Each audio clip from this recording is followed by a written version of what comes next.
Assalamualaikum warahmatullahi wabarakatuh. Jadi perkenalkan, nama saya Muhammad Dafakan Sapuya Atmaja. NPM saya 25 10034. Nah, sebelumnya saya ingin berterima kasih dulu nih kepada Bapak dosen kita yang telah membimbing kita mata kuliah kewarganegaraan. Nah, di sini saya akan menjelaskan apa itu negara dan konstitusi. Kira-kira itu apa ya?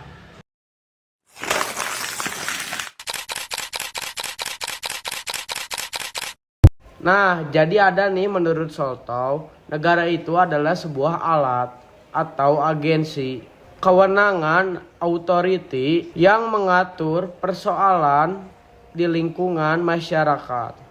Nah, di sini ada lagi nih versi satu lagi menurut Lasky. Negara adalah suatu masyarakat yang diintegrasikan karena mempunyai kewenangan yang bersifat memaksa dan yang secara sah lebih agung daripada individu atau kelompok yang merupakan bagian dari masyarakat itu sendiri. Menurut Logeman. Nah, jadi negara itu adalah suatu organisasi kekuasaan yang dapat mengatur masyarakat dengan alat-alat pelengkapnya sekaligus menggunakan paksaan. Nah, guys, ada lagi nih menurut Mr. Sunarko. Ini nih, Mr. Sunarko. Karena dengan kekuasaan, negara dapat memaksakan kehendaknya terhadap siapa saja yang ada di wilayah kedaulatannya. Dengan kata lain, kekuasaan dapat membedakan antara negara dengan organisasi-organisasi lainnya. Nah, sekarang kita akan lanjut ke konstitusionalisme. Maaf ya guys, sedikit susah bicaranya. Nah, konstitusi negara itu dicirikan oleh dua hal berikut. Kira-kira apa saja nih ya teman-teman?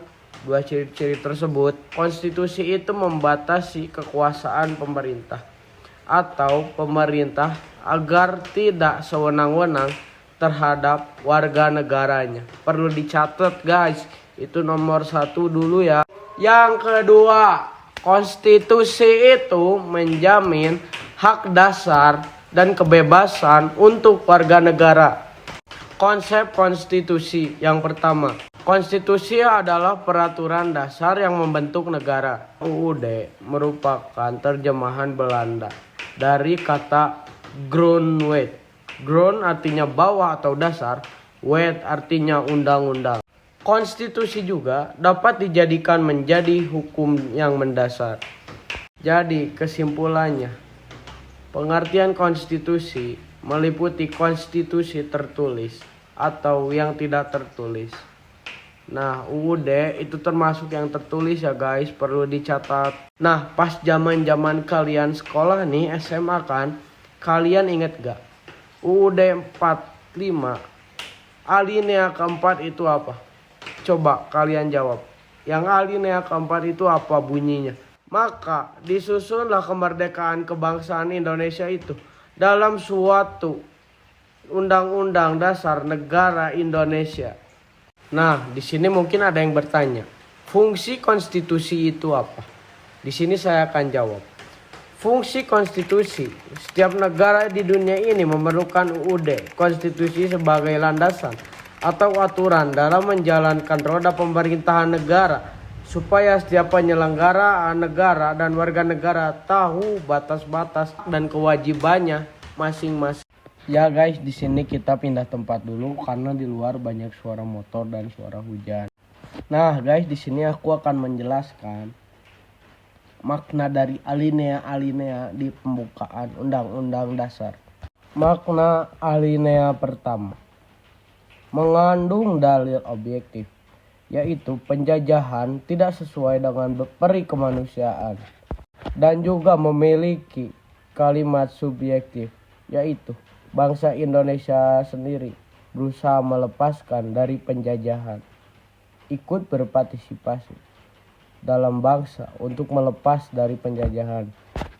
Yang kedua, alinea kedua, momentum yang dicapai harus digunakan untuk menyatakan kemerdekaan.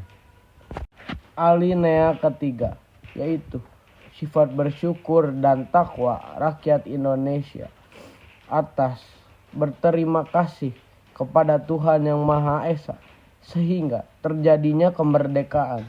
Makna alinea keempat menunjukkan fungsi dari Negara Kesatuan Republik Indonesia. Selain itu juga menunjukkan dasar negara yaitu Pancasila. Di sini aku akan menjelaskan pemerintahan presidensil. Ada yang tahu nggak pemerintahan presidensil itu apa? Nah, yang pertama, presiden itu memiliki kekuatan sebagai kepala negara dan kepala pemerintahan. Presiden tidak termasuk dalam pemegang kekuasaan legislatif. Nah, presiden juga tidak dapat memegang atau membubarkan pemegang kekuasaan legislatif.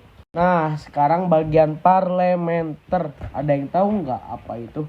Parlementer. Ada yang tahu nggak? Para anggota kabinet mungkin ya separuhnya, bisa juga seluruhnya adalah anggota parlemen. Perdana Menteri dan para kabinet bertanggung jawab kepada parlemen.